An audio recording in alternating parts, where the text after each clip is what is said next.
A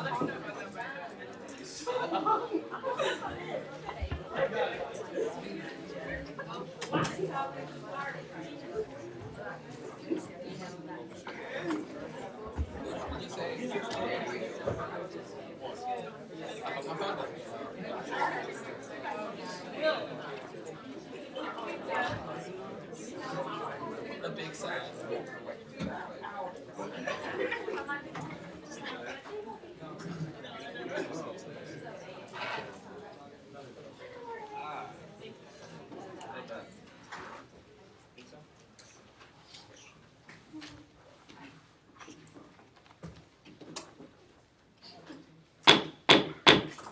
I call the fourth meeting of the 100th session of the SGA to order at 5 p.m. If there are no objections, we'll approve the minutes from last meeting. Vice President Lockings, please call the roll. Andrews. Here. Barber. Here. Bassam. Here. Beaver. Here. Kell. Here. Cheek. Here. Kramer. Here. Crawford. Here. Cunningham. Here. Jane. Here. Diopodi. Here.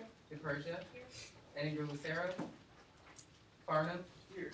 Garrison. Here. Hall. Here. Hernandez. Here. Hunt. Here. Langston. Here. Little. Here. Levinson. Here. Murray. Here. Aluway-Misi. Here. Patel. Perry. Here. Portillo. Here. Rouse. Here.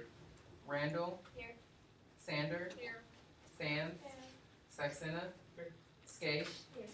Spears. Here. Spites. Here. Teeter. Here. Wesley. Here. Williams. Here. Woodruff. Here. Van Ash. Here. Van Brunt. Here. Milano. Here. Are there any students here to speak on open forum?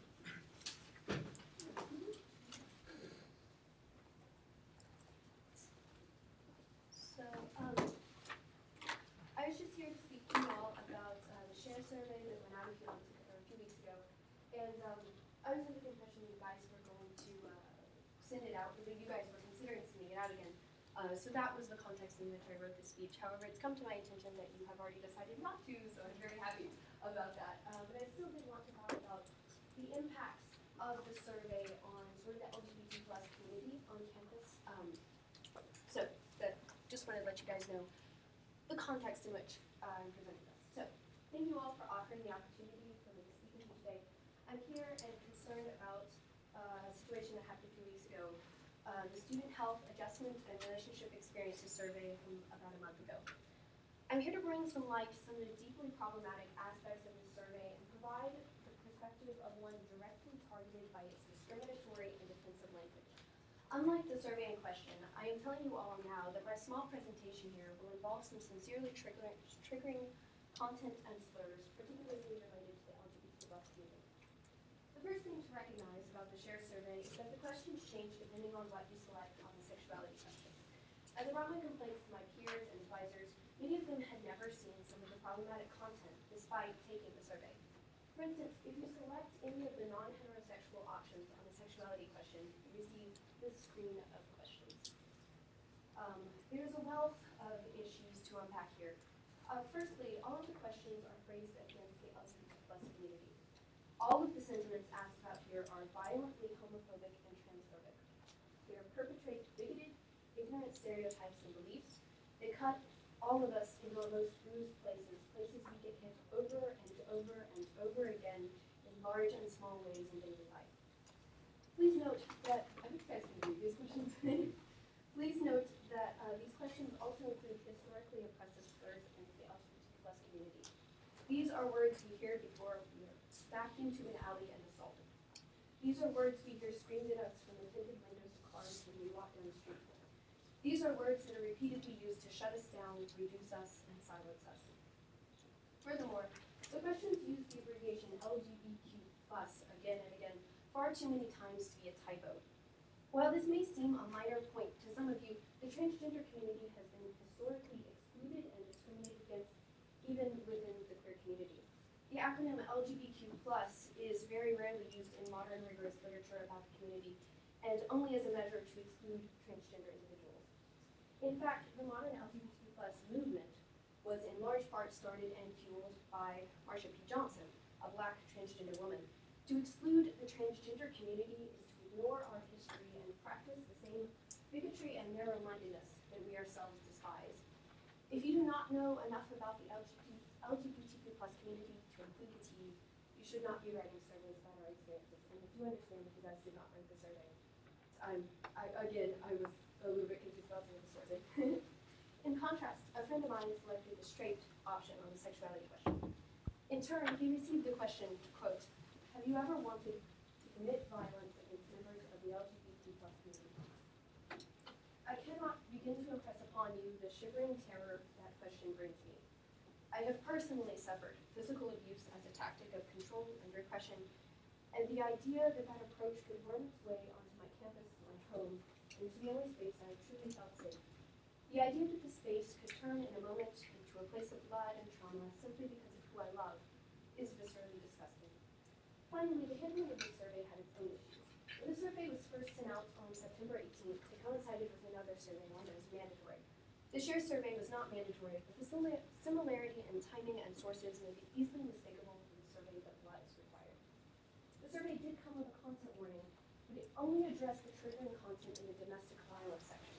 There was no mention of the deeply problematic statements and language related to the LGBTQ plus community. No mention of anything I've covered in my presentation here. The actions of the student services, I'm bringing this to you guys because you do have power to make decisions like these on campus, not decisions about this necessarily, but just decisions about what happens on campus.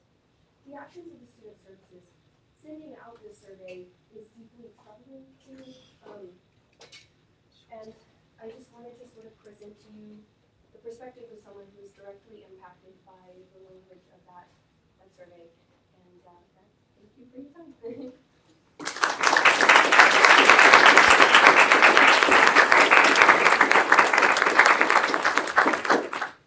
Are there any more presenters here to speak during open forum?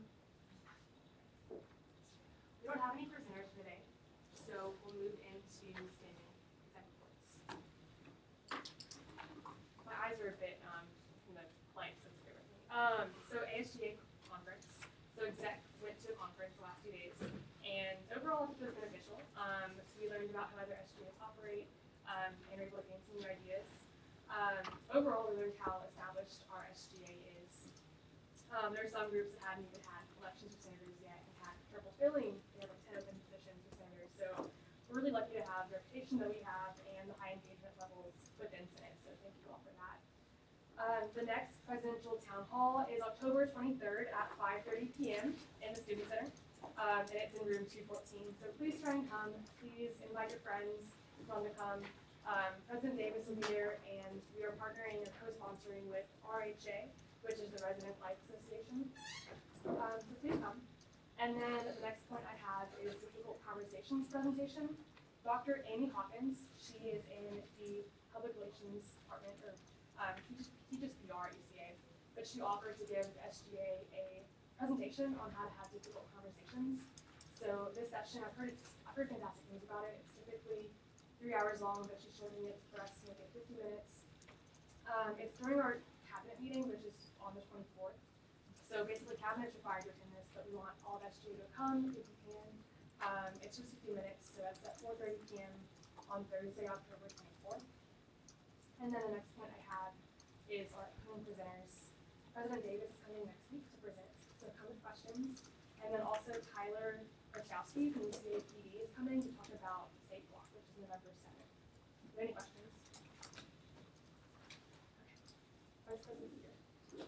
All right, so I'm also going to talk about the conference, and I just wanted to say that I am incredibly proud to be a member of this body and have served in this body for several years, and I'm still even further incredibly proud to say that we have the best student government in the country, and I think my executives can agree with this.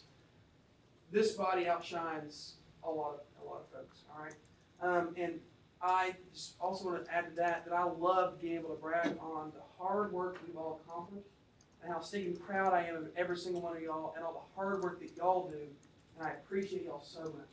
I'm going to add that in there. Moving forward onto that, I went to several sessions, but two that really stuck out to me was one called Death by Committee, Had a little funny title there, but one major takeaway I got from that is don't confuse action with accomplishment. All right? Don't confuse action with accomplishment. It also said that senators, we should be sitting 10% of our time in Senate body, right? 10% of our time working in this group. 30% of our time working in our committees.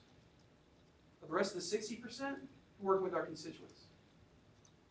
In the field, working with our folks, with our constituents. Finding what they want us to do, all right?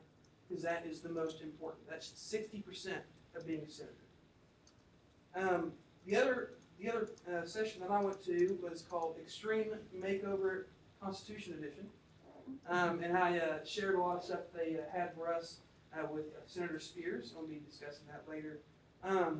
Next, I want to thank our ideal page, Alexis, for coming and hanging out with us for a little bit. And I will yield to Senator Perry for the parliamentary report. You do not have to be recognized to set a point of order. You can interrupt the speaker.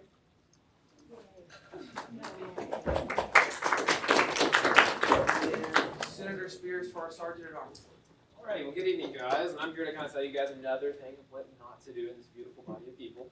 So, one thing I really want to address this evening is, as we're kind of beginning, we're really getting into the thick of work. We're all getting really passionate about certain issues, certain topics on campus that, are extremely vital. But make sure when we're having debates, when we're, it's 7:30 and a bill's still not done, make sure that you wearing thin does not come off in the debates, that it doesn't turn into personal attacks, that we can all have substantive debates without the personal vendettas, and that we can walk out of here and walk out of the chamber with the same kind of respect and honor that we did when we walked in.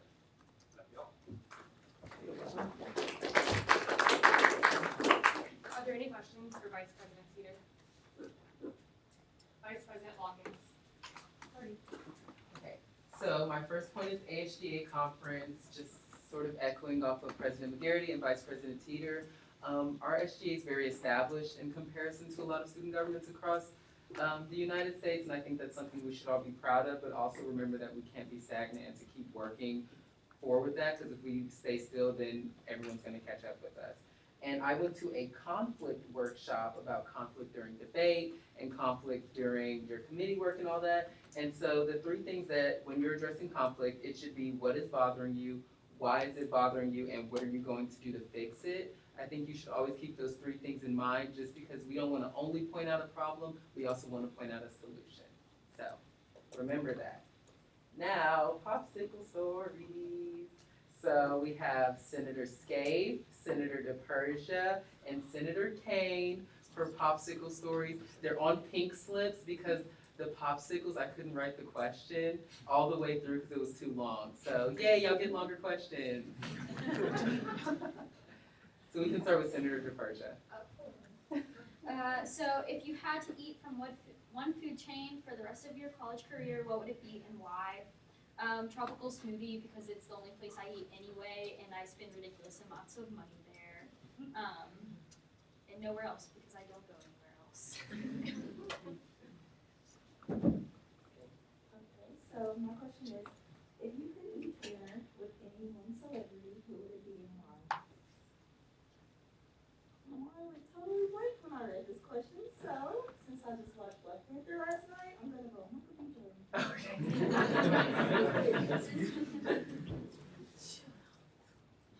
Okay.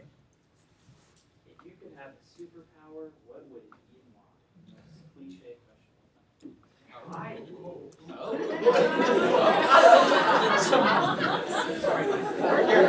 All right, Senator Kane, you don't have to answer. Well, I thought a lot about it. I was thinking that every day, I always love cooking, but it takes so long, and so if I could just not have to eat ever, that would be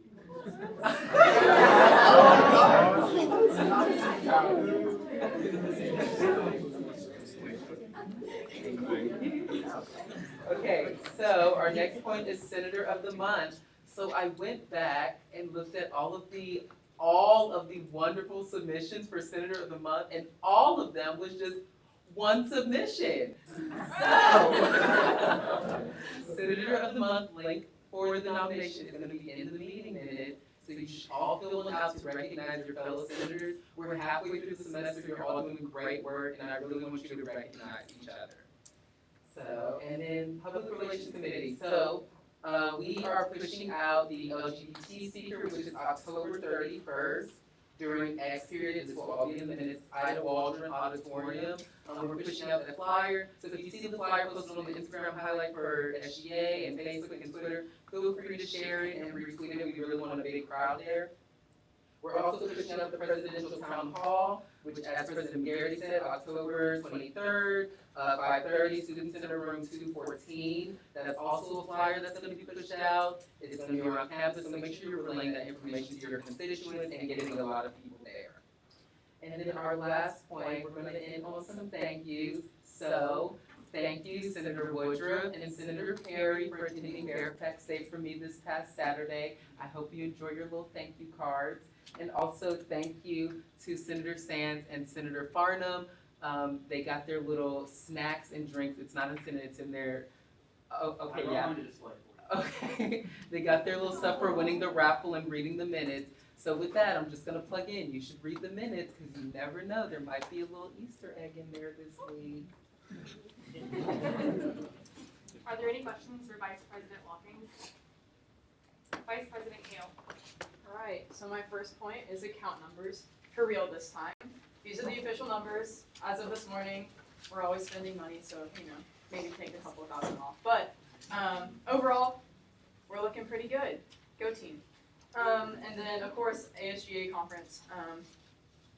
I should be the last one to speak about this, but, I just wanna say, kind of off of what, Vice President Teeter said, we should be really proud of what we're accomplishing. We had a student government come up to a couple of us and ask how we reached quorum to vote on things. I'm still shook about that, but there are some student governments that are they just can't get anything done, and it's they can't even vote on a demerit policy to put in their constitution because they can't reach quorum to vote. So I'm very proud of how far developed we are, and there were whole sessions about how to make yourself legitimate, your student government legitimate to administration and to gain respect from administration and faculty staff. And it's so nice that we don't really have that problem. We're very respected by administration. They always give us their full attention and their priority. And we need to not abuse that, but take advantage of that because very few student governments have that across the nation. Are there any questions for Vice President Kale? We'll move into standing committee reports. Academic Affairs, Senator G. Hey guys, okay, so like I said last week, we're doing donuts with the teens again this semester. We have a couple dates, so if you want to write them down for your own college. On Monday, October 28th at 9 to 10 is the College of Business, so that's when they'll be passing out donuts. And then Tuesday at 9:30 will be the College of Liberal Arts and Communication, and most likely the Student Center. And at 11 it will be the CNSM, so Tim Lewis, so and then question. And then October 31st at 9:30 will be College of Education in Mashburn. We have a couple more colleges, but we're waiting to hear back from them. And if y'all have any questions, y'all can ask me about the dates, and I'll keep presenting them every week until then. The Equal Acts Bill will be introduced in new business that expands requirements of the College of Education position. And then we're excited to partner with the Centennial Committee this year to help with the gazebo project. We've been really focusing on the charging stations here on campus, and so we were going to kind of help with that aspect. So we're really excited about that. And then shout out to Senator Randall for working hard on the Teachers Tutor Teachers project, and a poll is coming soon for that, so y'all be on the lookout. Are there any questions for Senator G? Senator Hernandez? Are you guys gonna be doing anything for the combined college this semester, or are you? Not this semester, we'll probably wait until it takes effect next year. Okay. You mean for the donuts? Yeah. No, we'll just wait, because they're still separate. Okay. Are there any more questions? Internal Affairs, Senator Spears. Alrighty, hello again. So internal affairs over the past week, we've met, we've gone over all of the basic realm of how to get through a constitutional amendment, the step-by-step process to really try to make it as easy and simple as possible in order to, get our governing documents as good as they can get. And so we've also, what we'll be doing now is kind of starting and transitioning into kind of different sections of the Constitution and looking at how those can be better either added to, edited, or fixed in any other way, shape, or form. And so that's what we'll be doing. We'll be working with EVP Teeter as well to kind of see what we can do about different larger and smaller changes, anything from a comma change to maybe introducing some certain things that can make certain sections more clear and just better operating throughout. And keep in mind, we will have 2 bills and unfinished business tonight to vote on. So hopefully you read this week. Are there any questions for Senator Spears? Housing and Food Service, Senator Saxena.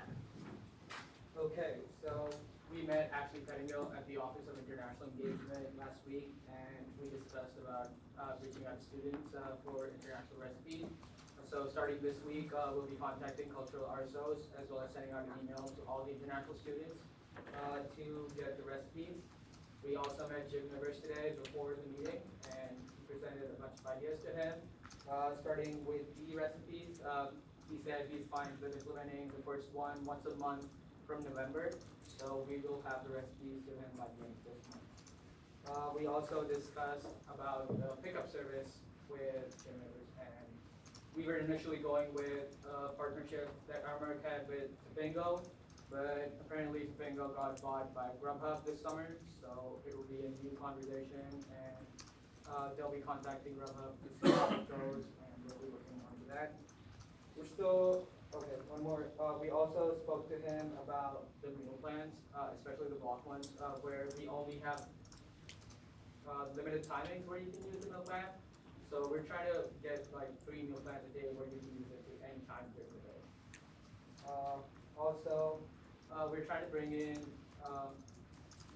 this company called Rent College Pads that helps off-campus housing in Conway. President McGarry and I have been talking about this, and more info will be coming on that soon. We're also going to need Mr. Williams and others for gender neutral housing. The meeting was pushed back from yesterday, so we'll be discussing that soon. And about the coffee machine, so we also spoke to Jim Rivers about that, and he said they had initially tried a program where they could have done that, but we would also have to talk to Wendy, the people in charge for renting machines to talk about that. So more info on everything soon. Are there any questions for Senator Saxena? Student Fee Advisory Committee. I'm not sure who's doing it. So, yeah, Senator Galano. All right, good evening, everybody. A couple different things. We have 3 of our 4 hearing times have been confirmed. The first one is on October 29th. We're going to be discussing the student health fee, and that will be during X period. On November the 1st, the technology fee we'll be covering, and the only available time they have for that will be at 8 a.m., so that will be 8 to 8:30. November the 5th is the next one. That will be the student activities fee. That will also be during X period. And the other available time that we have is 11:12. Shivham is meeting with Mrs. Hudspeth this morning, or tomorrow morning at 11 to discuss changing it to the health and behavioral sciences fee. Are there any questions for Senator Galano? Fair advocacy, Senator Sanders. Alright, so we've been working on planning 2 projects for the semester.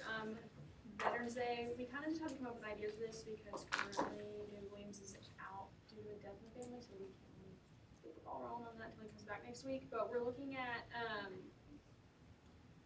sending cards to like soldiers who can't come home for Thanksgiving, just kind of a hey, thank you. We talked about doing that with Senate, and then we're thinking about tabling in the student center and having like a big banner card type thing for the student veterans that are on campus, and just possibly setting it up in Mr. Williams' office and just kind of saying, hey, we appreciate you. And then for a red flag campaign, we're looking at possibly November 18th through the 22nd, tabling. We're gonna have a speaker, and then the big event like on the lawn with the actual flags, like interacting with students about their stuff. So we're looking at dates for that. And then, Trevor Lawrence contacted me and we're trying to plan Save Our Students. And if you don't know what it is, you'll learn.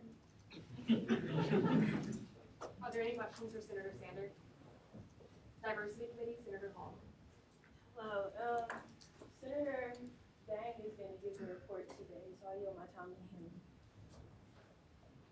So, we're excited to announce that we're currently in our interview process for this week for our 5 non-senator members. And we also, with the help of Ms. Shark, will be attending a talk on LGBTQIA+ rights of collaborating to shape campus culture by Brian Buford on October 31st through November 1st. And see Senator Hall for the times on each day. And we'll be wrapping up the interview process either Tuesday or Monday this week and making the decision on Tuesday night.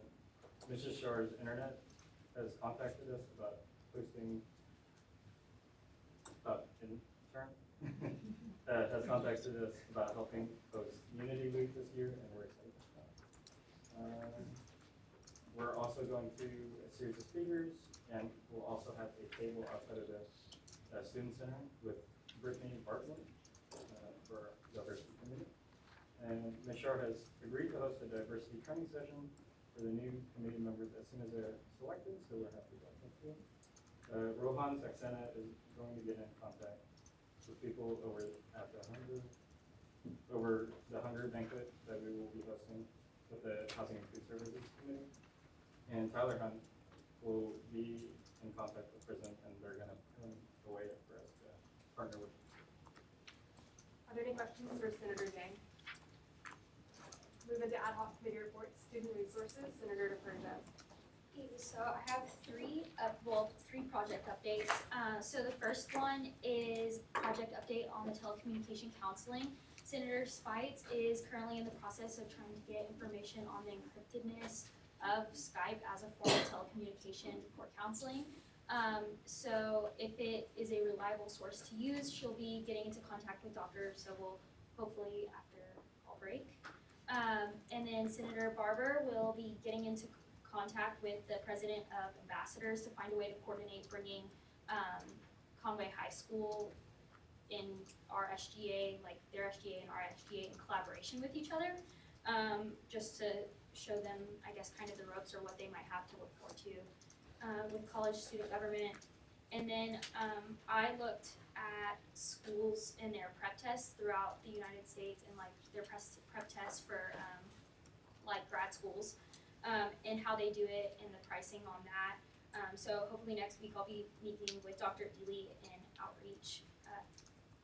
outreach, and finding out exactly like what we've done in the past and what we're doing now and what we can do to reduce costs for students, because pretty much the only schools that seem to have really discounted prices on their prep tests are like Ivy League or private colleges. Are there any questions for Senator DeFerja? Sustainability. Yeah, so we had a tour of the Conway Recycling Center on Friday, and then today before Senate we met with Adam Hensley, who's the director of recycling at UCA's physical plant, and both of those meetings were actually really productive. We learned a whole lot of new information of what we can do here on campus and how how we can work with the city to make recycling here on campus a whole lot better. So one of our bigger projects that we want to do is for next year, actually, in move-in day, we want to know how to take those recyclable like cardboard boxes that usually get thrown away on move-in day, and the styrofoam. Conway is one of the only cities in Arkansas that actually recycles styrofoam, so we want to know how to get in touch with CCC, which is an up-and-coming RSO here on campus, and we want to get in touch with them to see if they can help us create a cool program. Senator Spites, she's on their exec board, so we really want to work with them. And then, we did learn a whole lot at those meetings, so we're going to be planning at our next meeting on this upcoming Monday. What questions do you have for Senator Hernandez? Senator Barnum? Yes, Senator Hernandez, anything else, maybe even Senator Spice. What is CCC? So CCC is it's a new RSO on campus. It stands for Campus Conservation Corps. Their whole thing is like sustainability, recycling. They're getting this glass recycling project in coordination with the city implemented here on campus. So yeah. That's it. Are there any more questions? Centennial, Senator Wesley. Hello, so yes, as Senator Cheek said, we are going to partner with them about getting the gazebo on campus. It is a gigantic project, an expensive one, but it is one that everybody is really excited about. So we just think it would be such a great gift to, from SGA to the university, in remembrance or in celebration of the centennial and just everything SGA has ever done, because like Jeff all said, we're pretty awesome. And so we also, by the end of the month or the beginning of November, we will be presenting, well, we will at least have the information of the past 100 years, basically. Each committee member has, as I said before, they each are researching right now. So by the end of the month, we're going to compile all of that information, and I'll give like little snippets of it during my historian report, and we will start putting together a slideshow that we want to present at the centennial celebration on January 13th. We are going to be in contact with President Davis and the Alumni Hall to get contact information from alum, and hopefully President Davis can send out an invitation to them on our behalf, or at least from the President's office. It would just look really cool if they invited them. And so we still are having a conversation about whether we want alumni to donate to a potential SGA scholarship or donate to the cost of the gazebo. And then we had a lot of good ideas about the spring student-focused centennial celebration. One thing that we talked about was maybe making it like a themed birthday party, and since it is the 20s, maybe like a roaring 20s party, like Great Gatsby kind of thing. So if anybody has any feedback on that at all, whether it's good or bad, please let me know, because I want to know if that's a good idea or not. And then also we are hoping to combine whatever birthday party we do for the students. We really want to combine it with a groundbreaking ceremony for the gazebo. That way we're kind of getting two birds with one stone, but we're also getting more publicity and more of a reason for students to come, because we really want students to come to this. So yeah, give me any feedback on any of those ideas, because yes, the Centennial Committee is kind of heading all of this, but I want you guys to be involved as well. So if you have any feedback at any time, please just let me know. Are there any questions for Senator Wesley? Parking and safety, Senator Van Brunt.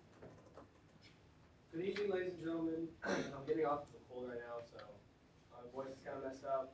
I can't really talk as loud as I'd like to, but if you can't hear me, I'm sorry. I can put anything that I said into the minutes. Last Thursday, I met with Kevin Carter. He's one of the construction managers for the physical plant. Just kind of talking about paving some gravel lots, trying to fix some things around campus that are some safety issues, and also parking issues kind of intermingling. He told me there's kind of two projects going on with parking. They have money to fix parking lots, gravel and pave. They're going to re-gravel some things and take out some spots, pave lots that are kind of dipping down or kind of broken. And then also building a few gravel lots.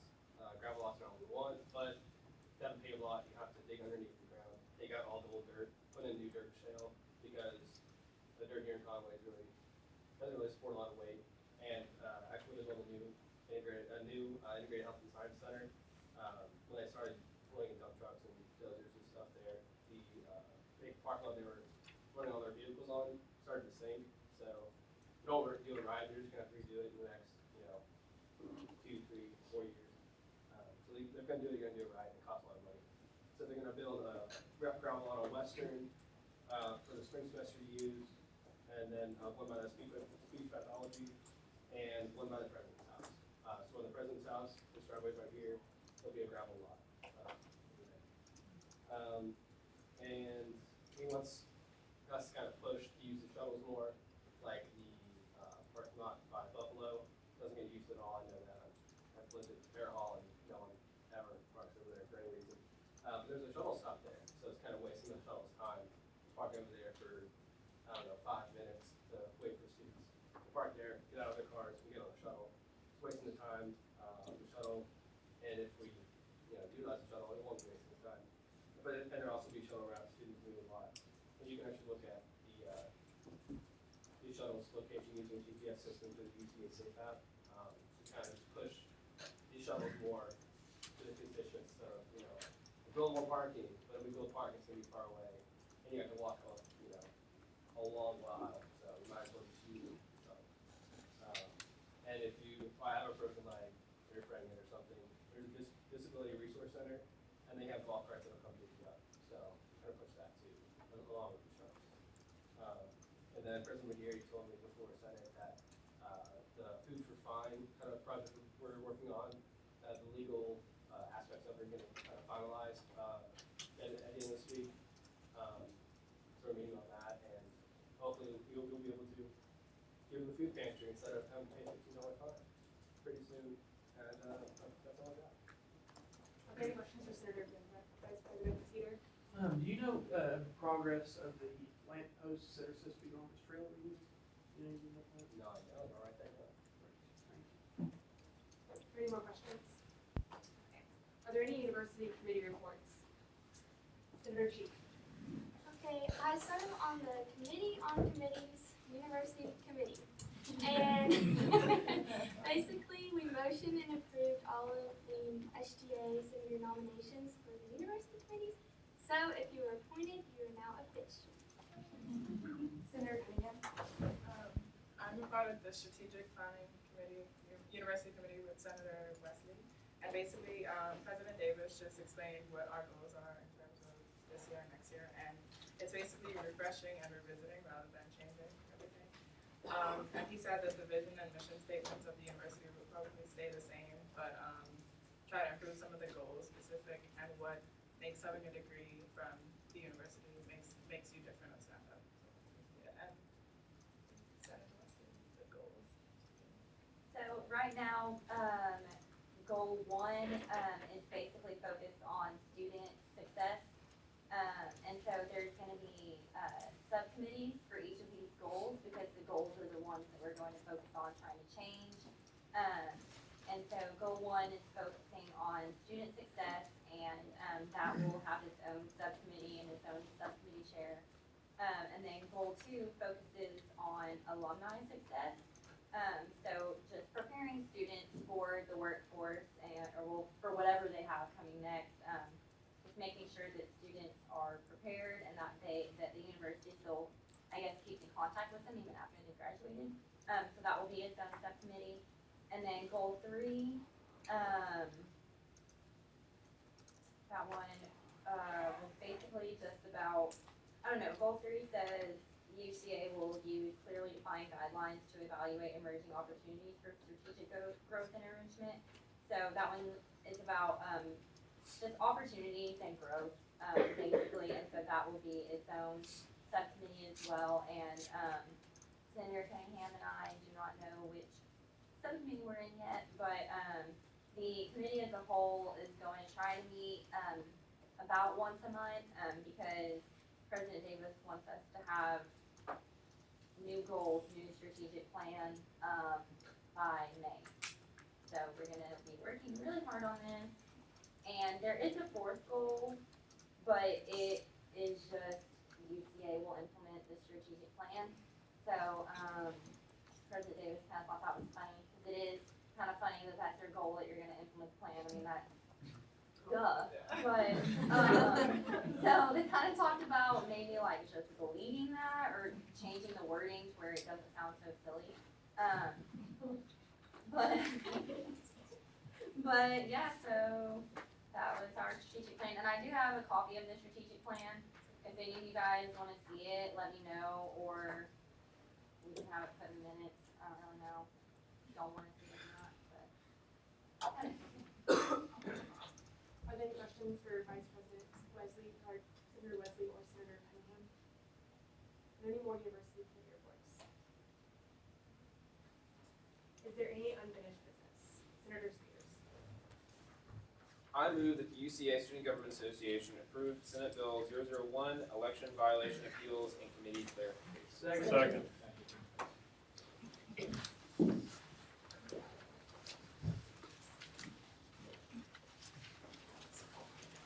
Special motion, Senator Spears. So essentially what this bill was, you may have seen it and seen it prior to, this is the corrected version of the initial Senate Bill 001 that was sent back to the Internal Affairs Committee. And so what we did was we took a lot of the questions in account and made sure to try to specify this as much as possible when talking about the statute of limitations for violations or appealing either a violation or appealing the verdict of an election. And so it addresses it clearly in Section A with a Section I, and talking about Section A more broadly, the 24 hours following the notification of a violation. In the case that a candidate gets a violation, they then have 24 hours to then appeal. And then Section I then goes on to elaborate that if the candidate is appealing the results of the election, they shall present the appeals in written form to the Election Rules Committee no later than 24 hours following the election. So it then further specifies the election results in that was expressed when it was previously presented. And then Section C merely helps elaborate the duties of the Election Rules Committee. It was originally that the Rules Committee shall be, but unfortunately that is not descriptive enough. We wanted to make sure to type the full name of the Election Rules Committee in there. So we merely added the word election, and then as you can see, decision rendered by the committee, because that's how the committee renders its decisions. So just mainly there for clarity and to help streamline the process more and to, have elections run more smoothly. And I appreciate your consideration to approve this for Constitution. Is there any further discussion on the motion? Senator Little.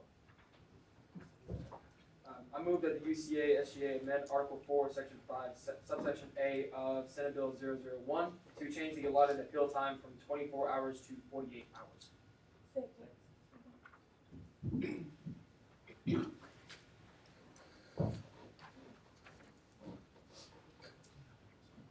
Discussion on the motion, Senator Little. All right, so this is based on the amendment that I wanted to add 2 weeks ago when this bill was first introduced. And just to be clear, this would only be changing the 24-hour time from, that is in subsection A, but is not in subsection I. So I don't know what that number is, but it would only be for subsection A. And this is just to add a little more flexibility for students who might not often check their emails as much. I know this is kind of presumptuous to say that, if they really care about the results of the election, or about filing for an appeal for the election, that they should actually check their emails more often. I understand, but this is being a little more, giving them a little more extra window to say, okay, you have 48 hours now to respond to this appeal once it is given to you through a notification to your Connect account. And yes, so that's all I wanted to. Senator Zero. I'm going to rise in opposition to the amendment simply because SGA elections are already pretty time constrained anyways. Our elections are held in a relatively short period of time, and I believe 24 hours is ample time enough to respond if you are truly passionate about appealing a violation during the campaign. If not, I don't believe that additional 24 hours is going to serve much of a purpose. Senator Lovington. I stand in support of the amendment just because I know for a lot of people there could be extenuating circumstances and you never know that 24 hours is definitely going to be enough time. And it's not right to just go ahead and assume that that means they don't care, because we have to represent everybody and not everybody is going to be able to respond in the 24-hour amount of time. Senator Singh. I was in opposition, because this also teaches accountability when it comes to running for something so prestigious as student government. It allows you to be able to plan your time effectively, and things happen, life happens. Everyone understands that, but to be able to balance everything around the actions of every day is what matters. Senator Kramer. I rise in support of Senator Little and also in agreement with Senator Levinstein that I think it should be changed to 48 hours. Like Senator Levinstein said, sometimes there are extenuating circumstances. Also, the elections for SGA, especially freshman senators, are pretty early on in the year. And I know some freshmen are still kind of getting adjusted and getting used to checking their email. That's something that a lot of people don't do in high school. Also, there can be problems, with internet, computers, whatever. And I don't think it's fair to penalize a possible candidate because of those extenuating circumstances. Senator Hall. I rise in support because I myself received the violation before, and if it wasn't for other people knowing I had the violation, I wouldn't have known because the appeal came to my spam. And so sometimes things just happen like that, and so what if I wouldn't have known and those 24 hours would have been up, and so 48 I think is a very good little time limit to give people. Senator Barnum. Yes, I rise in opposition, but from a reason that has been unsaid yet. In the circumstance that there is a campaign violation appeal on the last day of the election, it will then be the instance that the appeal can be put in after the election is already finalized, given that subsection I states clearly that there's only 24 hours following the election. So, whereas I do understand the concerns from the senators speaking about not having enough time, 24 hours may seem a little too short. With the 24 hours appeal of the election results, it would be just inconsistent. So just to keep it clear, make everyone fully aware of what would happen, it should be the case that the final appeal should be put in no later than 24 hours after the election results. Amending subsection A would not do that. And at that point, I think it becomes too murky. And in the hopes of not putting in another amendment, I think we should stick with 24 hours. Senator Delano. I was going to rise in support of the change that Senator Little had proposed because I too received a violation the last time, and it also went to my spam. So I do think it is possible that we are humans, we make mistakes, and we do miss things. And I look around the room, and I'm willing to bet a lot of money that everybody in this room has missed an email at some point in their life, maybe once or twice. It's not very often that I do it, but especially for the freshmen and the younger classes that are coming in, I think it's definitely possible because it's something they're getting used to, checking their email on a daily basis. So, yes, I support Senator Little. Senator Anguizera, this is your second and final time to speak on this motion. Thank you. I once again rise in opposition, but want to merely offer a point of clarification. During our election processes, you are allowed 3 campaign violations before you are subsequently removed from the election. So should you only get 1 violation and you don't appeal it, it is not a dark mark against you. You do not come into, should you win your election, come into this chamber and everyone is ready to attack you because you got a campaign violation. It's 3 strikes, you're out as the system we operate on. Now I do understand from the point of other senators in the room that circumstances happen, but we also have an organization to run, and postponing and extending the amount of time that you can appeal something upholds finalizing our elections, which holds up us being able to get this body up and moving in a timely fashion. Senator Spears. I, again, rise in opposition of changing this to 48 hours, mainly because of the fact that 24 hours, I believe, is a suitable window to have students check their emails. I know many times we have email screens that go through 3 rounds in 24 hours. It would be one thing if this were changing it to maybe 6 or 12 hours, but 1 full day, if you haven't checked it, or your spam, or other accounts in 1 full day, then I would, and again, to piggyback off what Senator Lucero has pointed out, 1 demerit will, or 1 election violation will not hinder you in the long-term process. It is not kept up with past the results. It's merely a tally until you get to 3. So I would hope you would consider opposing and to split the 24 hour time. Point of information. Is it possible that under the election rules committee, someone can be issued 3 violations at the same time? No. It could be. Typically, if it's, it depends on the discussion of the committee, but yes, it could be. But not for the same issue. Like if it's 1 issue that you're doing, then when you get 3, that's good to read it 3 times. Yes, Senator Spears. But the point of information, it's still, because I've already had 2. So typically, since I served as the fall 2019 election rules committee, what we had done as common practice and kind of piggybacking off what previous fall or election rules committees had done is typically if it were concerning one issue, we would give one demerit. If the C's are completely three different isolated issues, that would be another story. But we would not piggyback saying that a person had sent out 3 campaign flyers in 3 different residence halls without housing approval. That would not constitute 3 different violations. That would be one single violation. That way they could have the 24 hours to properly appeal and to properly have the process in a way that they would not immediately get people on the ballot. Senator Williams. Okay, so I'm a rise in opposition, although I do think we should, do a better job of reaching people. So I didn't realize that it could go to your spam, and maybe, kind of, rather than extending the time, what if we had that committee, like, reach out to those people? Because I know I had to put my phone number down, so you can just send out a text.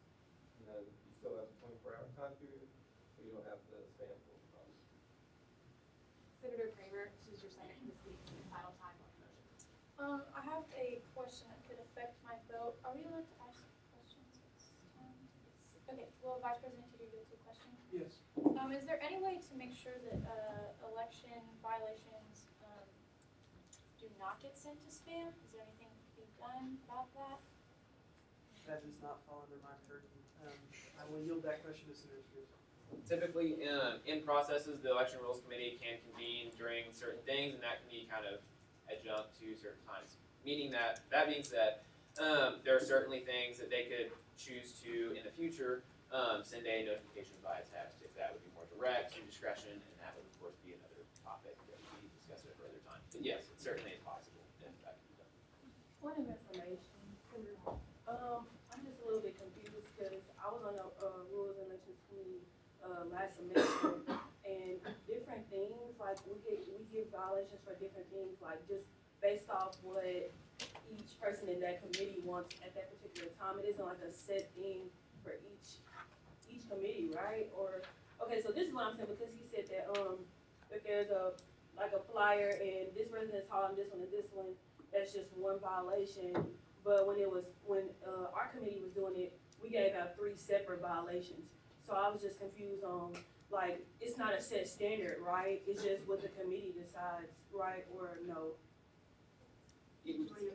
Typically, in my interpretation of it was after every election cycle, it's due to change, of course. And so different interpretations by different election rules committees, considering they are not comprised of the same group of people every time, can be due to different interpretations, and that should be spelled out clear in the election rules meeting prior to elections. Well, I have a follow-up question then. So so people can receive those 3 violations at that one time, like he asked, right? Or no?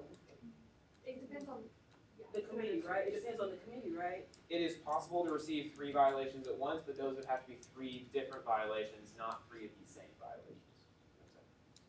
I don't understand. It's like 3, yes. Okay. And that's what I'm saying, like, because our committee did it one way and theirs did it another way, we can't so can we can't just say that instance won't happen, right? Senator Rose, you're on to yield to the questions. Okay. Yes. Clarification. So it does, Senator Hall is correct. The process can change based on who comprises the Election Rules Committee and on what year it is occurring. So the processes that were handled for spring elections this past spring are very different from how they were handled in the fall. Keep in mind that changes were put into place after spring elections because a lot of issues arose out of that particular election cycle. So SGA actually changed a lot of its election processes to reflect and make sure we didn't run into the same complications that we did. To answer the second part of your question, yes, if you, for example, if there were 3 flyers put up in 3 different residence halls and there wasn't approval given, it would be at the interpretation and discretion of the Election Rules Committee to determine if they are giving you 1 violation for that or if it would be 3. Now that does mean in that case, if the committee ruled to give you 3, it would be 3 violations that went out at the same time. Now if it was 3 separate isolated incidences, if they were all submitted on the same day, then yes, you could get 3 campaign violations for 3 separate infractions also on the same day. Okay, that's all I was just confused. Thank y'all. Vice President Hawkins. I just want to remind us what we're voting on. So we're voting on the amount of time allotted for an appeal for a violation. So clarification through messaging regarding how the Election Rules Committee reaches candidates, or the election rules process and how they interpret violations is something that should be addressed maybe further down the road and through another amendment to the Constitution. But right now, we're focusing on the hour required for an appeal. So I just kind of want us to gear us back to that conversation. Senator Cunningham. Point of information, I just wanted to clarify, so the 24 hours for the appeal is for, say, for example, the 3 violations, if you receive them all at the same time, is it 24 hours for each, or is it just all of the violations that you receive? If they're all at the same time, it'll be 24 hours later from that time.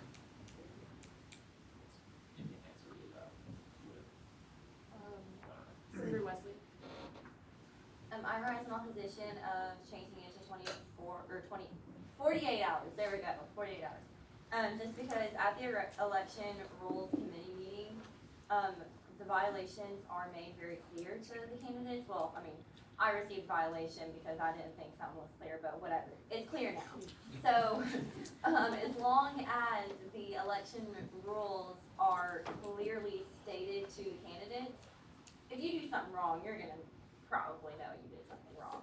So, you can expect that somebody's gonna find out about it, so you can kind of be looking out for it. I mean, I just don't really see anybody being taken completely off guard by violation, just because the rules are very explicitly laid out, what you can and cannot do. So if you receive a violation, you clearly violated one of the specific rules that were laid out, so you should expect that you're gonna get an email at some point, and you should be prepared to appeal it. Is there any further discussion on the motion? It is moved and seconded that the UCASGA amends Article 4, Subsection 5, Section 5, Subsection A to change the allotted appeal time from 24 hours to 48 hours. Roll call vote, Vice President Hawkins. Objection. Since we've already moved into voting, we can't do that.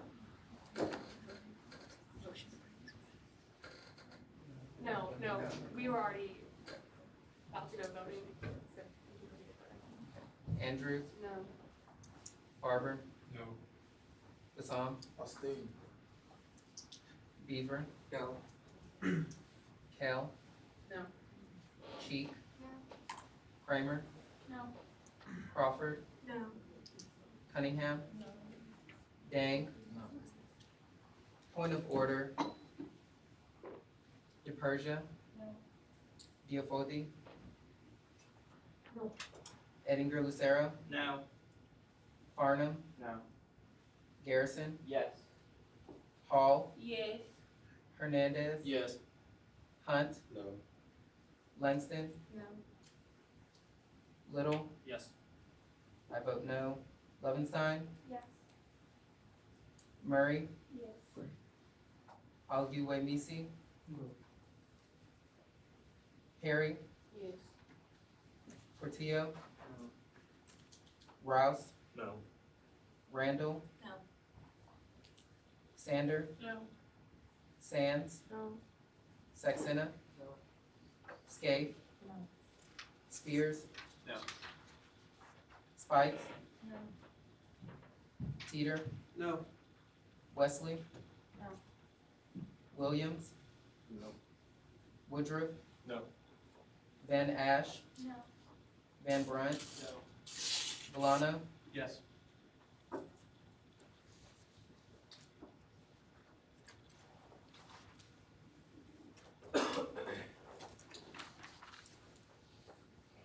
With 8 yeses, 32 noes, and 1 abstention, the motion fails.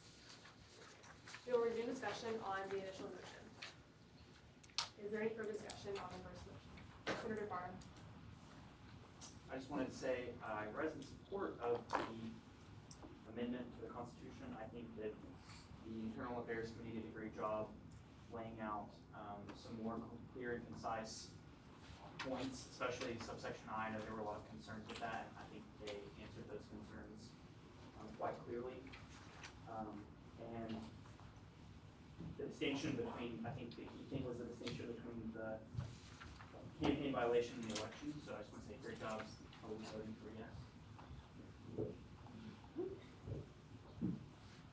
Is there any further discussion on the motion? It's been moved and seconded that the UCSGA amend Motion to Constitution. approve by unanimous consent. Objection.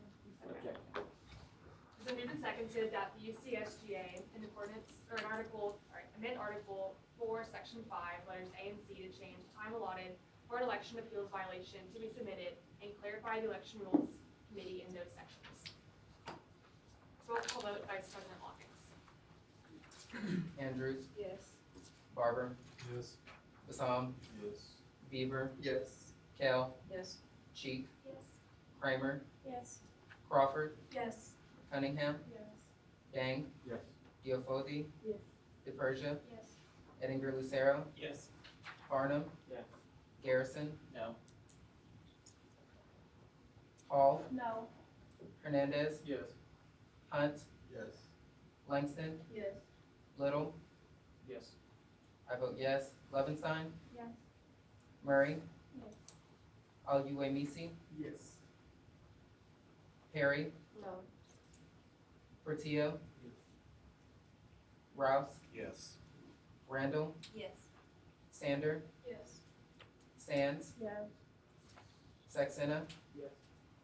Scaife, Yes. Spears, Yes. Spites, Yes. Teeter, Yes. Wesley, Yes. Williams, Yes. Woodruff, Yes. Ben Ash, Yes. Van Brunt, Yes. Bolano, Yes.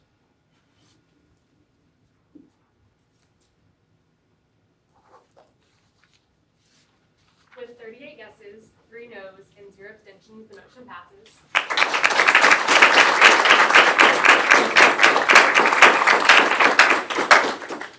Is there any more unfinished business? Senator Eddinger Lucero. I move that the University of Central Arkansas Student Government Association adopt Senate Bill 002, expanding qualifications for underrepresented academic liaisons. Second. Sorry, my little journey across chambers.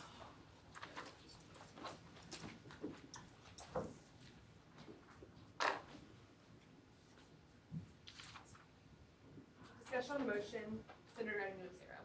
Yes, so as you all know, or if you don't, then I'm going to enlighten you a little bit. SGA struggles to elect academic college representatives just because it is so specific. It is one of the more specific positions that we have on Senate.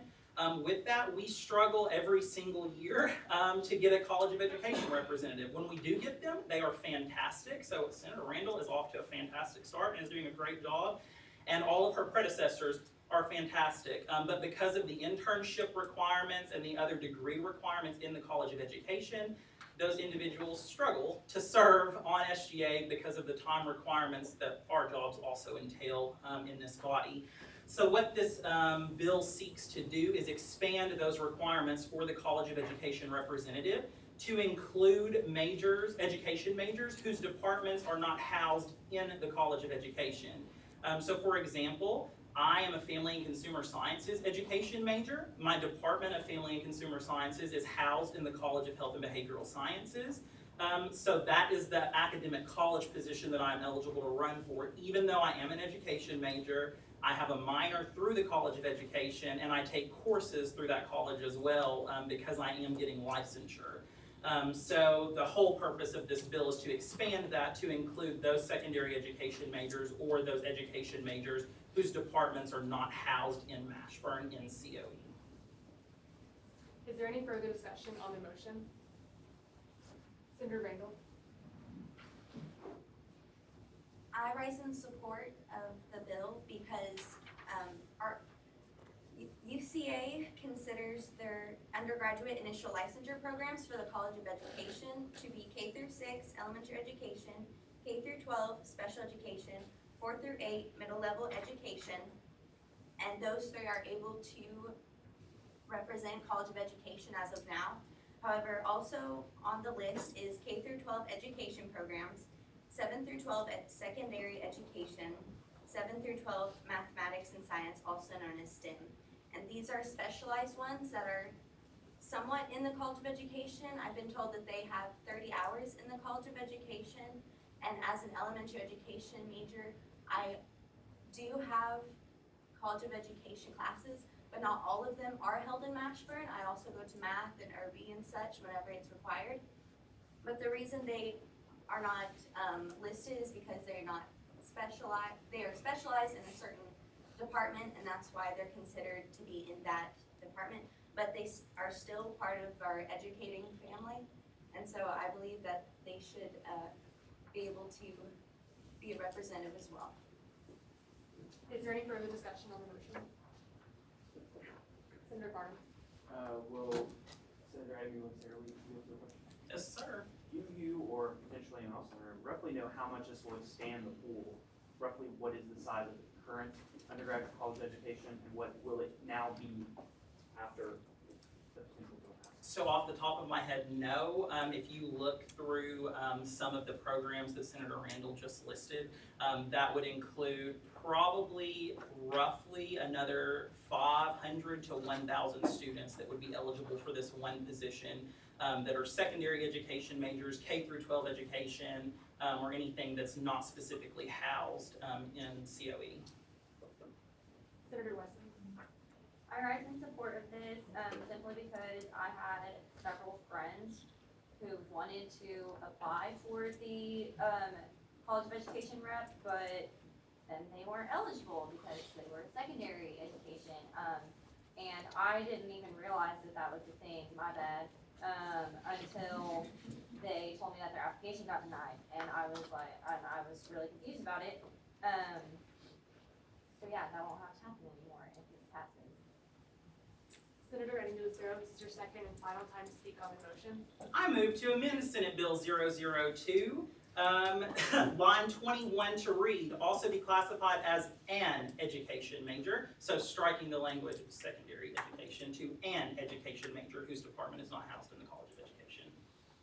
Point of order. This is not to be a friendly amendment.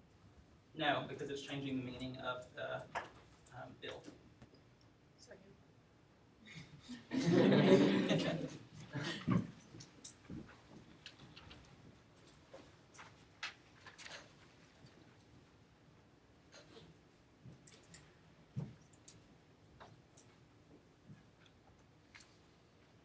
Is there any further discussion on the motion? Senator Agnew, Sarah. Yeah, so the reason to just strike a secondary and change it to an education major is for the specific reasons that Senator Randall outlined, that it's not just secondary education majors that are ineligible per the guidelines of our Constitution right now. It is also K through 12 education majors in specialized fields and STEM majors who may not necessarily be secondary ed. Is there any further discussion on the motion? Motion to approve by unanimous consent. Motion passes.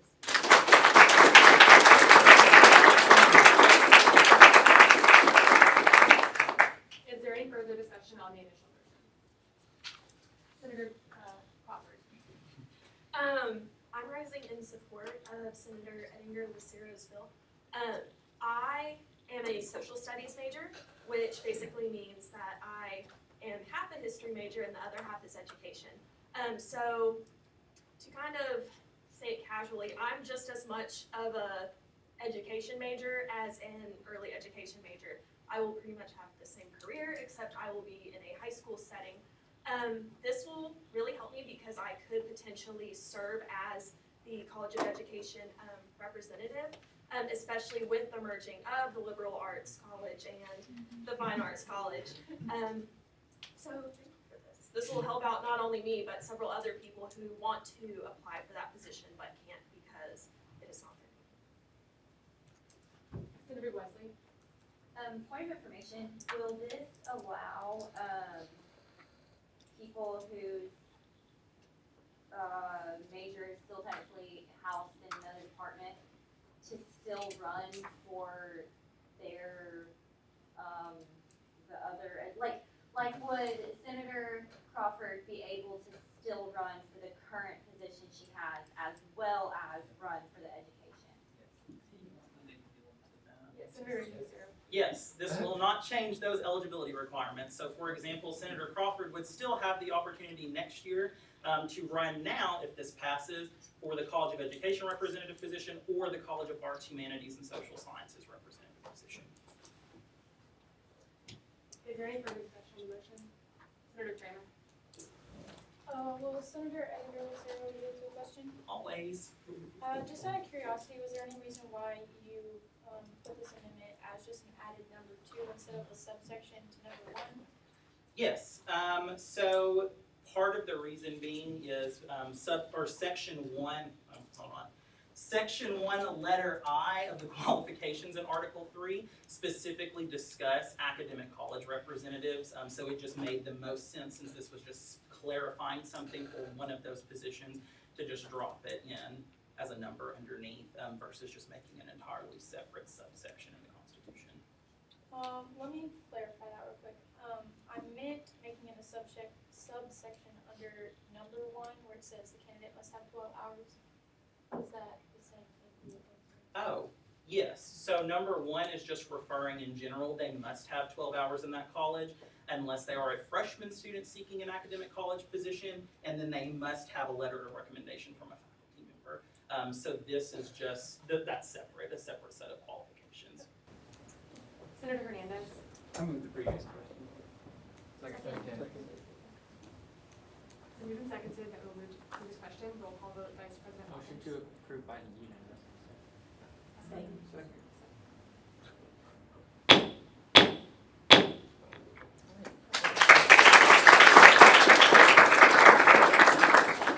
Well, no, that was just moving to previous questions. That means we're voting on the roll. So, forum. Okay. Roll call vote, Vice President. Motion to approve by unanimous consent. Second.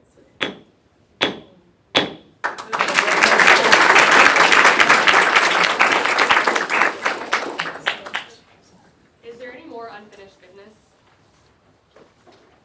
Is there any new business? Vice President Hawkins.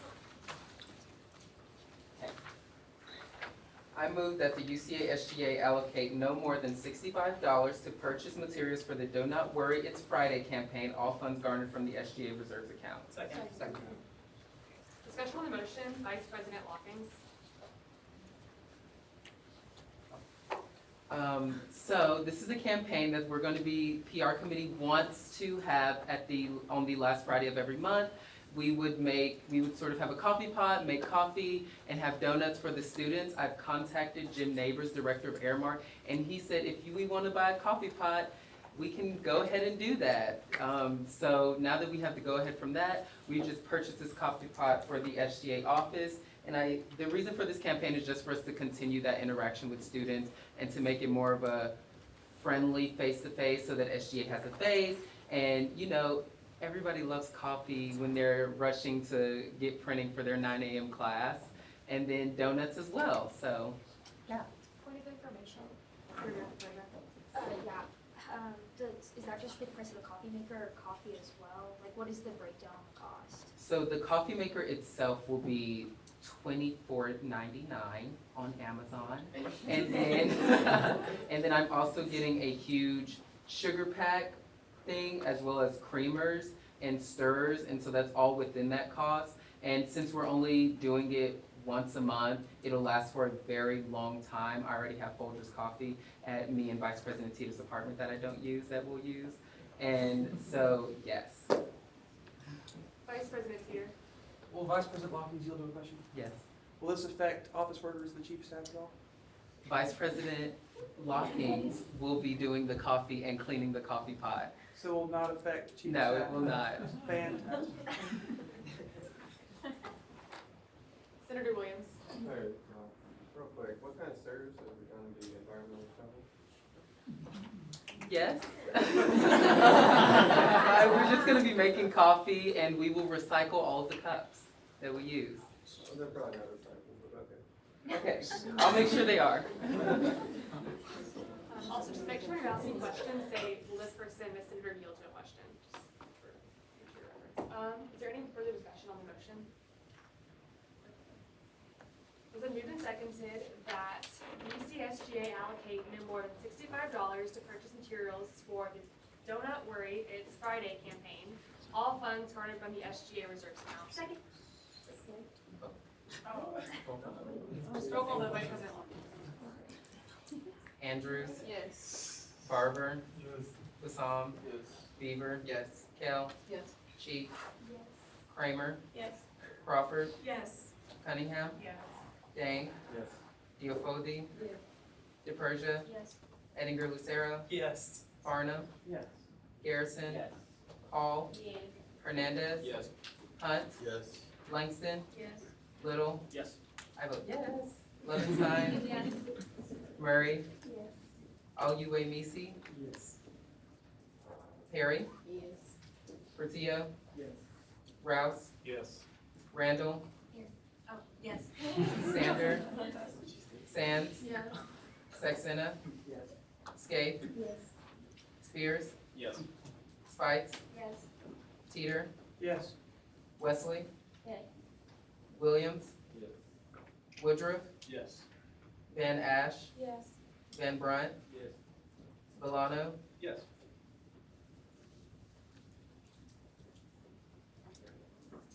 With 41 yeses, 0 nos, and 0 abstentions, the motion passes.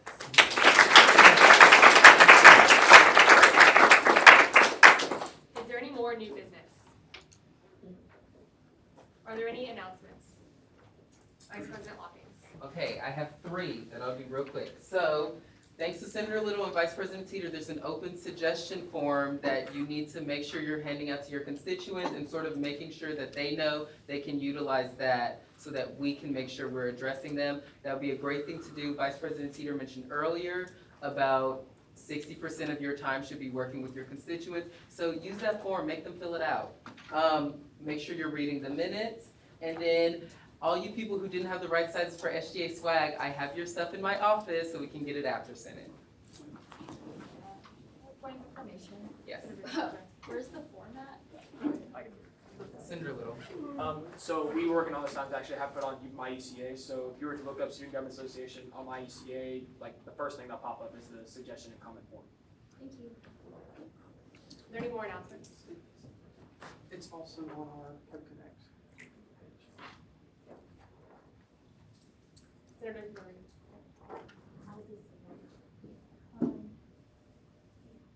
Tomorrow, voting opens for homecoming tomorrow, so make sure you guys vote. Senator Saxena. Housing and food just, Are there any further announcements? Senator Spears. Internal Affairs, as usual, second floor lounge. We will have a meeting right after Senate. Be sure to be there. Are there any more announcements? Senator Eddinger Lucero. Mine's not SGA related. I just wanted to let you all know I applied for my first teaching job, so I might have a teaching job starting in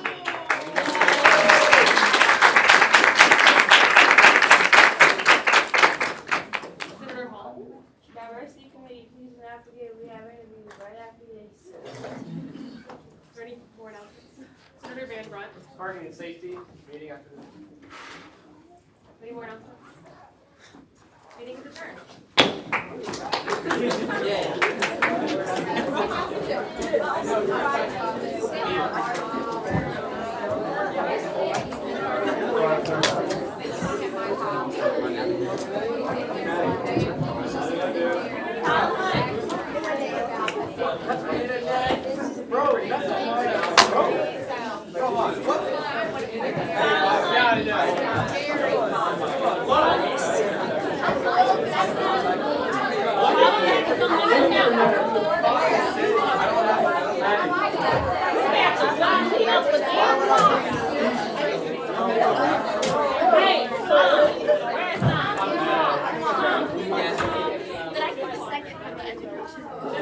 Yes.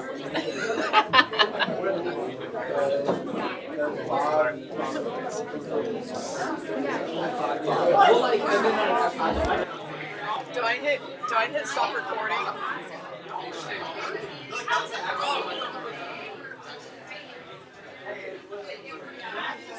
Hopefully this is for me.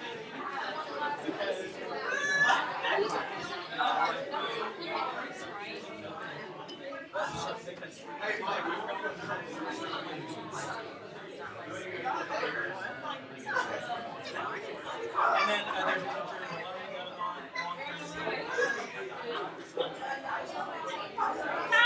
What's going on?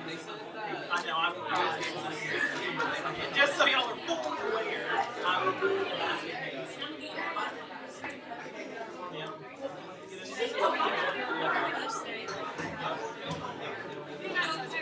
Unless they could have to a point, I guess.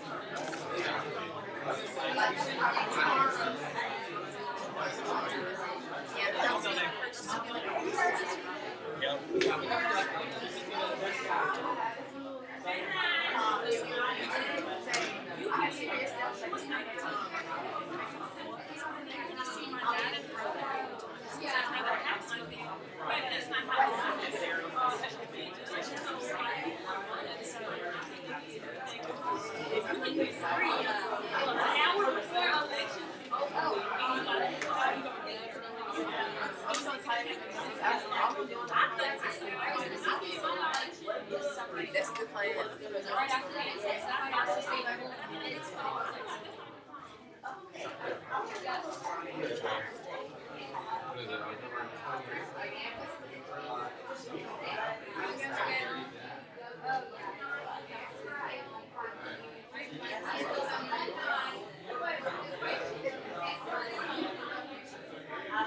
Thank you. Hi, Mr. Sherman.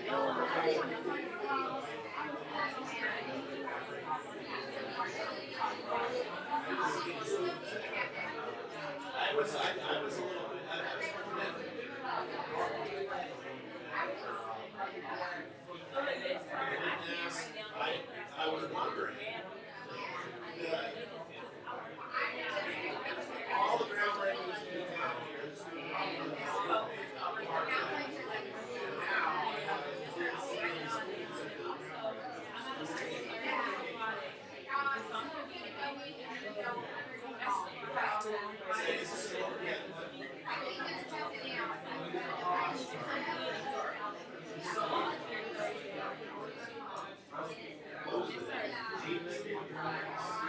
Yes, sir.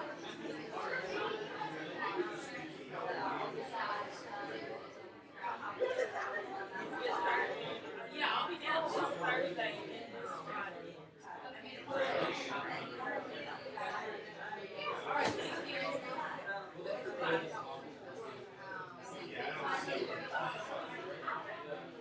Hey, yeah, this is something that I was a little bit frustrated about. This is yeah, normally, yeah. Well, can we bring that up?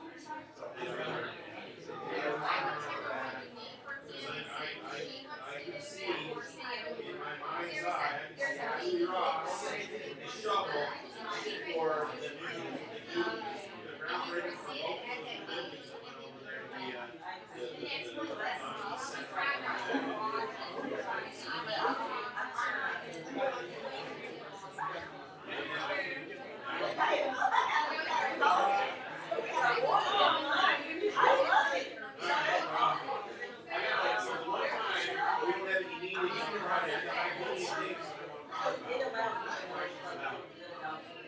Why is that? How we Sometimes she can bring things up back at me. Hey, Rose, when is it?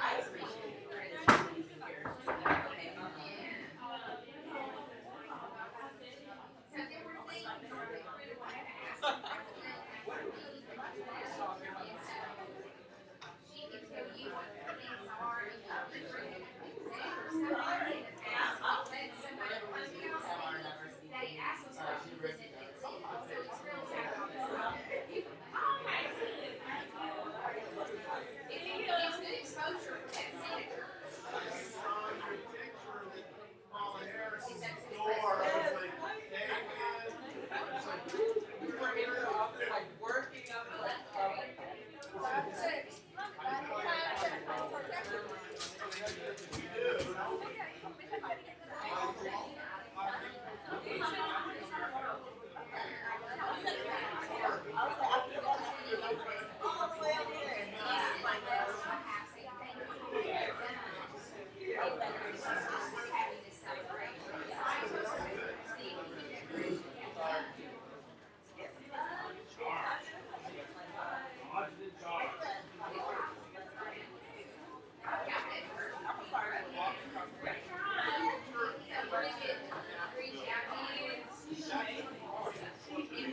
Rose, Karina, what sizes were you? Small polo, okay. And did Josh leave already? Because I have a jacket and polo for him. Okay.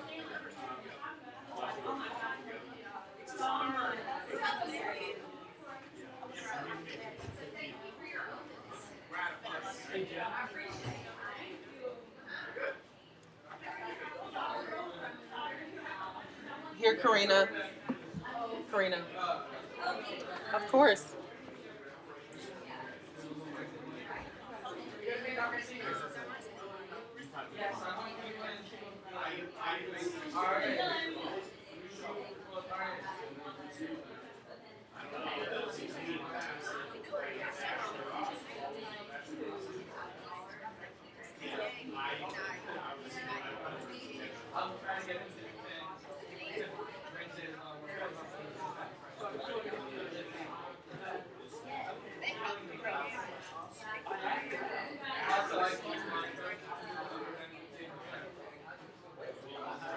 Sorry. I'm trying to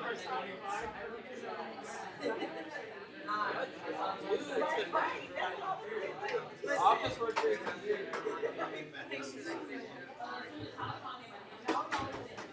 this your record? Okay. Thank you. But he told me he was gonna get off work, he's coming with me. Maya.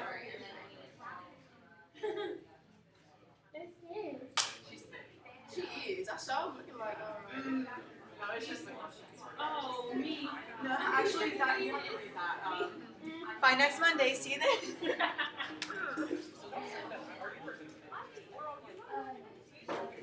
Girl, my eyeball was about to fall out. In pieces. Girl, I was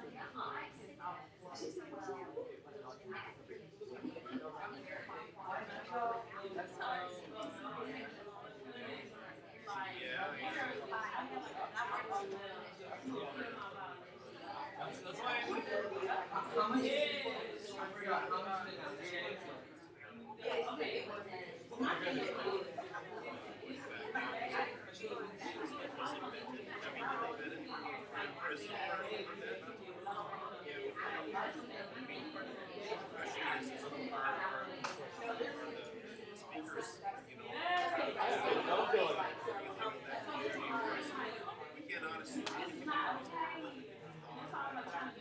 So did you let her know?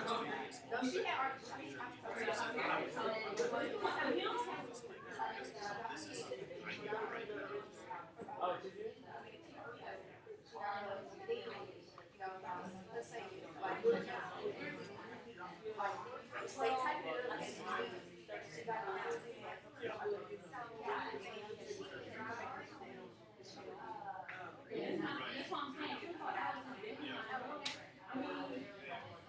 I think I've never run into a position like that where somebody's just running, so no. It's so bad. And it's, you know, people like thinking about it. So I don't know how they just going.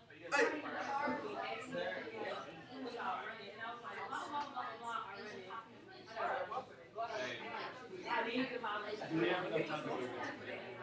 No, I told her to come right now. That's exactly right.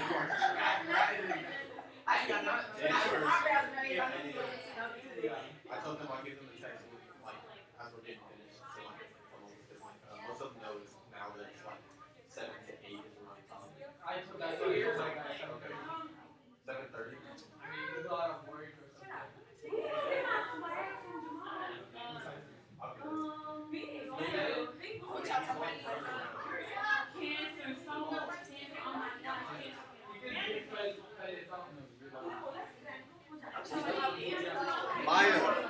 Maya, what size?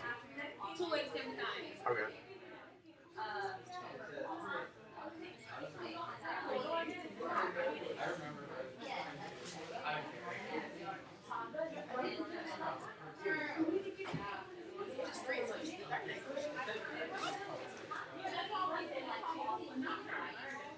Hoop! I said a hoop!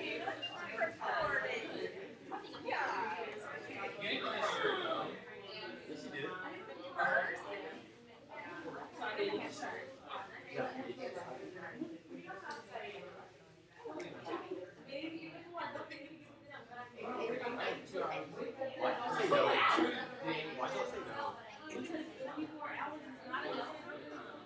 But saying no to it, or I mean, no to it for the first one.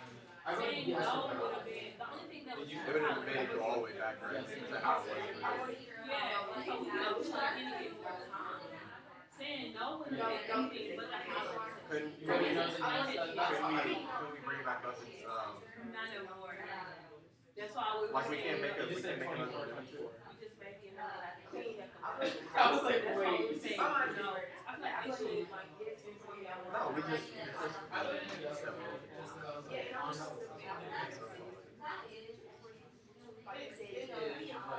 Hey, Ro, are you calling that person? Okay. We're talking here, right? Yeah. Okay. You want to get my? If you're not checking, yeah. I was just like, And my thing with it, you already know I had my violation because she was my spell. I didn't know that. I had no idea. So he told me that where is it? That's why I was like, where your experience because I ain't got no damn violation. I'm ready to fill it out right now. So it's not that I had the whole time. You know what I'm saying? So. That's not.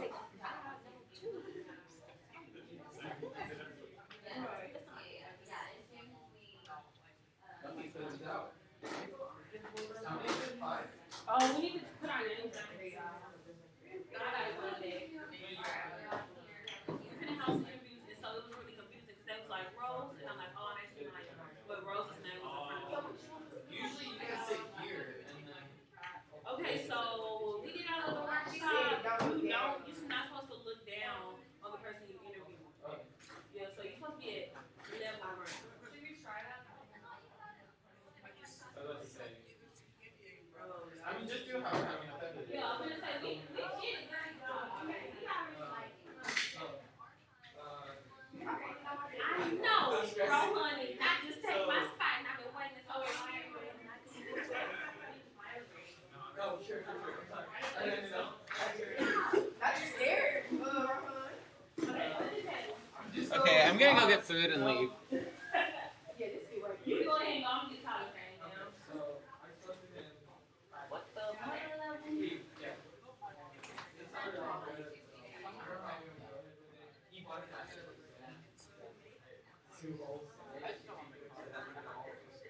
I was like,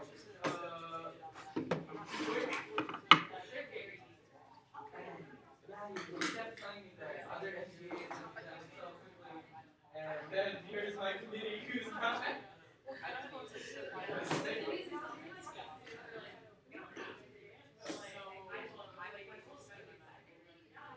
You know what? I'm searching for place for today. So I said it outside for so I personally am and it's only the UCA. I'm like,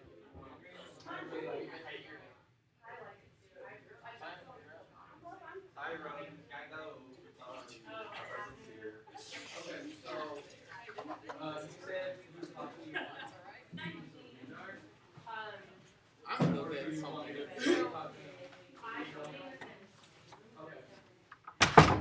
You're not sitting in the same class. Thank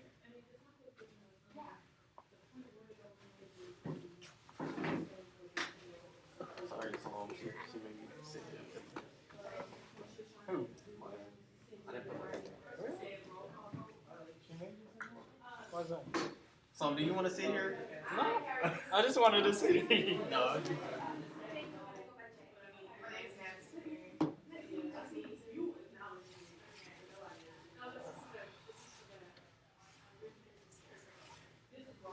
My name is Solomon. Nice to meet you. Tyler.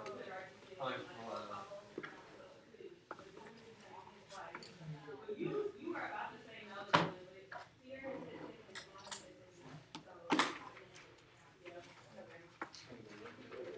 No problem. Thank you very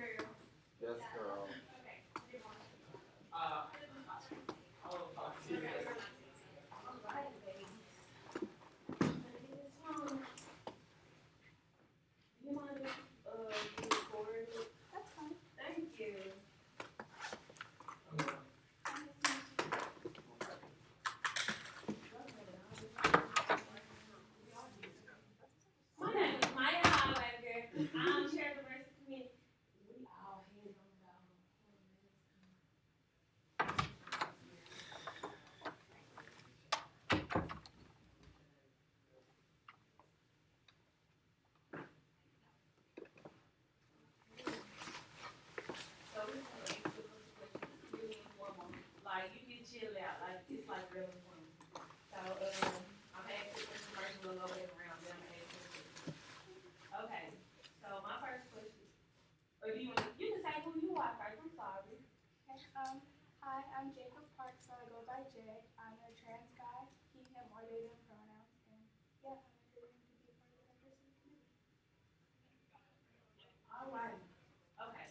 Tell me about a moment that you have experienced where aspects of your diversity were confronted by microaggressions, and how did you deal with it?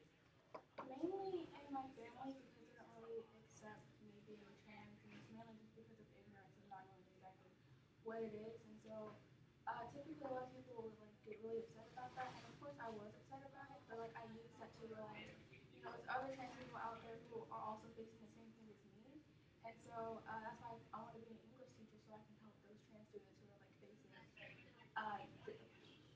like adversities at home and stuff like that. And then just because of the experiences that I've had with being trans, people just really not understanding me or understanding like my pronouns or anything like that. I want to help other people understand it more and understand like what I'm going through and what being trans means and like what the LGBTQ community is and stuff like that.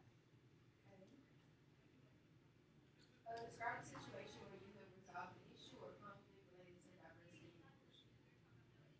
I think in my high school, I was the president of the soccer club, and so there was the Trans Day of Remembrance, and it's just like to remember like trans people who have passed, like either due to suicide or just like died and stuff like that. And so I helped with I suggested that we put up posters to remember the trans people, and like so people could like recognize them and realize, okay, trans people exist and they're dying and stuff like that. Okay, so out of the goals that you listed, which one would you prioritize and why?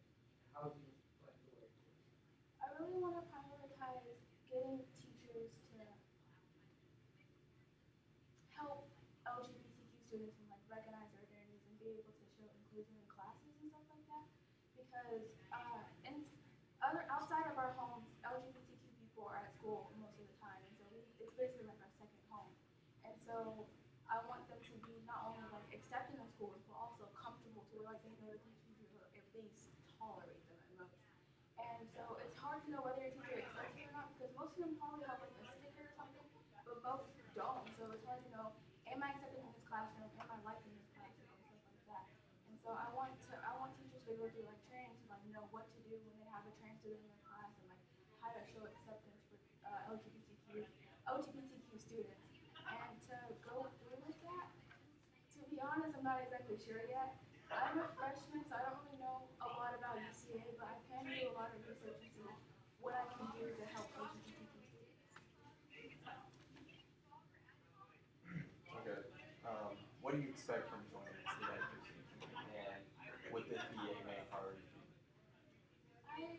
I hope to expect change, like some kind of change to happen. I hope to reach some of the goals that I stated and have even more goals. So yeah, change. And what was the second question? Is this like one of the main priorities for you? Yes, because you know there aren't a lot of trans people speaking out for other trans people, so I want to be one of those trans people doing that. And so it's definitely a huge priority for me to be a part of this community and make change come for UCA. If you have to like identify like any personal bias in yourself, what would you say that is?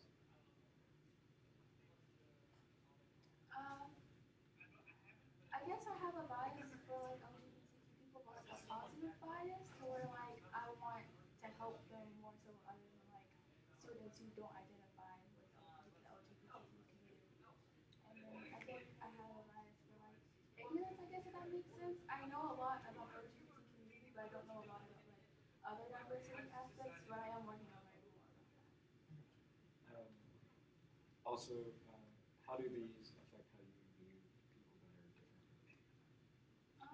I try to view people that are different people with an open mind and just try to learn from their perspective. I try not to like outright just say, oh, you're wrong. I try to see, okay, well, why do you think this and stuff like that, so I can, get all the viewpoints and then make my own decisions. So just make sure that everyone's heard and then make the decision and like do things based on that. Okay, my last question is, working with a group, how do you deal with decisions that are being made that you don't agree with?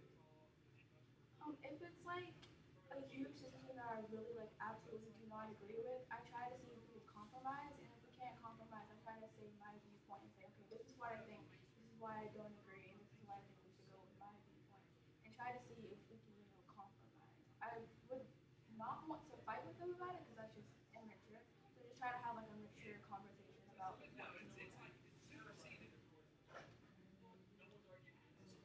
Okay, this is a fun question about career keys. Well, none of these questions you answered had correct or right wrong answer.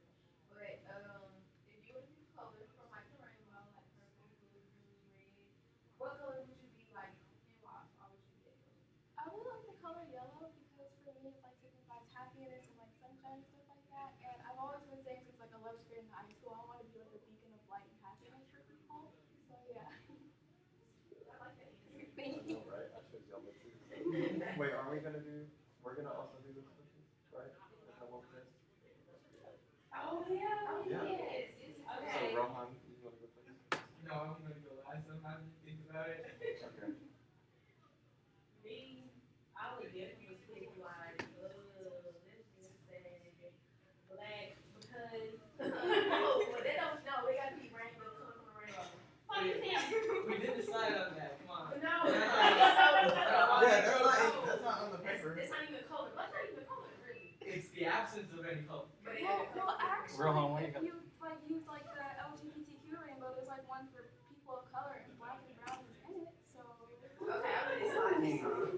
yes, I'll definitely be black, and this a bad and a good thing. I think, yes, and I'm already black, but I said black because like my personality, I do need some justice, and so like my blackness is like me.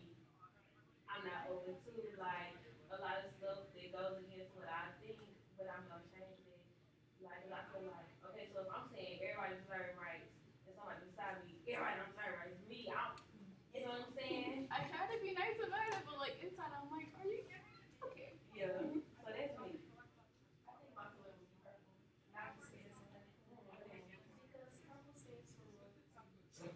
And I don't like, I don't know, like, I just feel like, purple is like a color, like, it's like, you can't tell, like, you don't know if it's a happy color, a sad color, there's so many different types of purples that mean so many different things, like, lavender is like, that's more. Let's stick to broad. Let's stick to one color. And but this, all aspects were purple, so. I'm just saying And because then, I can say I'm blue one color color. is dark, so you think like kind of a darker side. Purple's just like, you don't know what to get from the color purple. And most people don't like purple, so. Wait, is that purple the rainbow? So let's do. It's Violet. indigo. Violet. I mean, you can say violet. Okay, so for me, I actually chose yellow as well. So I'm glad that you chose yellow because hey, it's not my favorite color, but in aspects of how we see yellow, it's never in a like bad situation. You see yellow, the sun, it's always in, or for some people, there are people who can't be in the sun. But for most people, sunlight is a great thing. It's always cheerful, and it actually like in you, sunlight actually like radiates energy and it makes you a lot happier. So.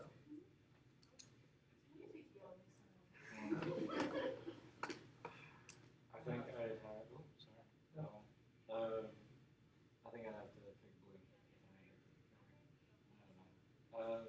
I really like deep blue because it conveys really strong emotions whenever I look at it in paintings, and it just resonates with me on an intrinsic level. So.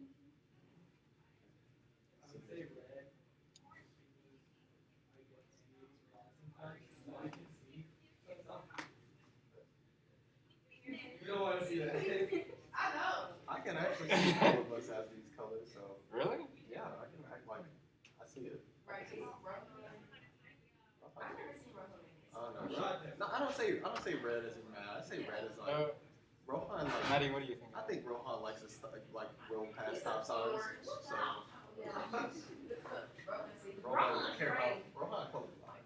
Yeah, I like that. Rohan's gray. Gray? Shady. Alright, well. Thank you, girl. Thank you for your I'm sorry, time.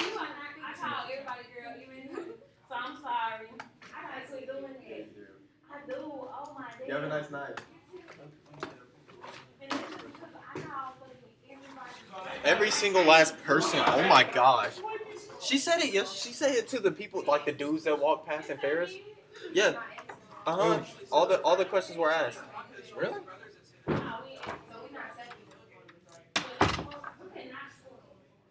But no, like I even called Tyler girl, I called your girl, everybody is girl, but then now I see this offensive or something, so I said, I do that shit. Oh my damn, this is hard, but I'm with them. Boy. Oh my god, so she boy.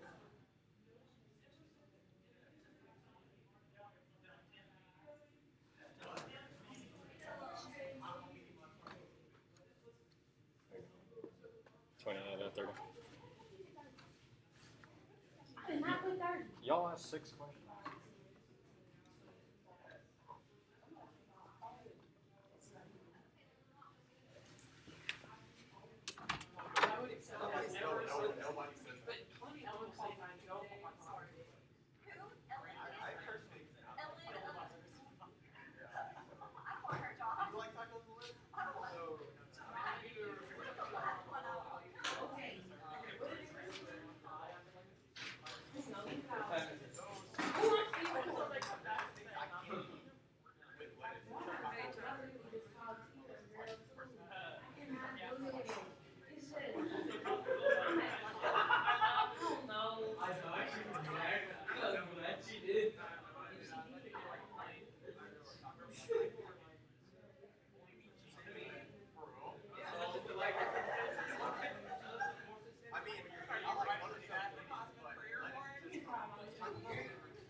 That's okay.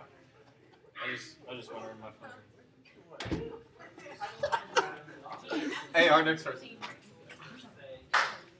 Campaigning. I sure was like, hey, I think this microphone's still going. Will. I'm all in your way. I think this microphone's still going. It is.